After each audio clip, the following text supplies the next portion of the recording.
એક પથ્થરમાંથી મૂર્તિ બનાવી તો શું કરવું પડે? એનો વેસ્ટ ભાગ દૂર કરો એટલે ઓટોમેટિક મૂર્તિ બહાર.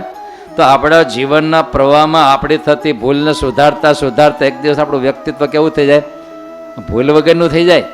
તમામ પ્રકારના દોષો ખામીઓ નીકળતા જાય. ભૂલ થાય સારું કે નહીં સારું?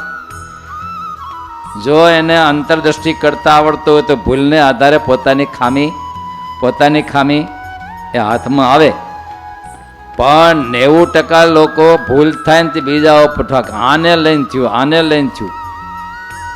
કેળાની છાલ રસ્તામાં પડી હોય ને તમારો પગ પડે ને તમે પડી જાત, કોનો વાંક છે?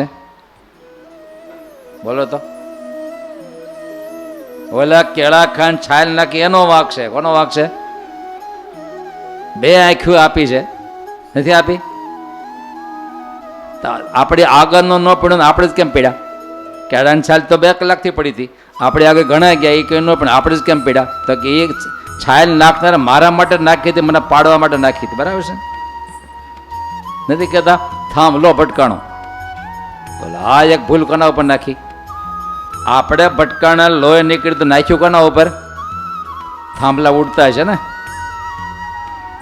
આ એક વાતમાં જ્યાં જ્યાં ચૂક થાય છે ને ત્યાં આપણે ઉપર લેતા નથી. એટલા માટે આ પ્રશ્ન એક ઊભો થાય છે, નહીં ત્યારે આ પ્રશ્ન ક્યારે ઊભો ન થાય. અને એક જીવન જીવતા 40 વર્ષ છે તો આપણું જીવન પૂરું ડેવલપ થઈ જાય. પણ આ થિયરી ખોટી છે આપણી. ભૂલ થવાના કારણો કોણ?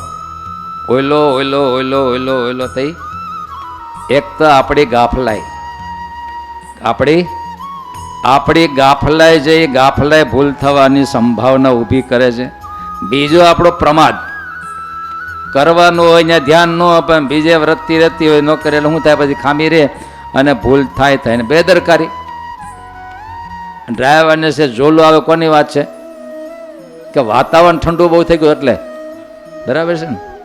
ઉજાગરા બહુ હતા એટલા માટે, ઓલું હતું ઓલા માટે. પણ એની એક ચૂક કેવડી? બેદરકારી છે, પ્રમાદ છે, એને લઈને થાય છે. ભાઈ નાડું પકડજો અને પડ્યો, કોનો વાંક હતો? ઓલાને ચોખ્ખું કહેવું જોઈએ ભાઈ કે ચોયણીનું નાડું નહીં, ભરનું નાડું પકડો કેવું જોઈએ, સાચું કે નહીં? ભાઈ સમય પ્રમાણે તો નાડું પકડજો, ત્યાં ઠેકાણે એ સમજી જવું છે કે સોયણી નાડું ન હોય, અહીંયા કયું નાડું હોય? એટલે ત્યાં અજ્ઞાનતા છે, આપણી ચૂક છે, સમજવાની ચૂક છે એમ.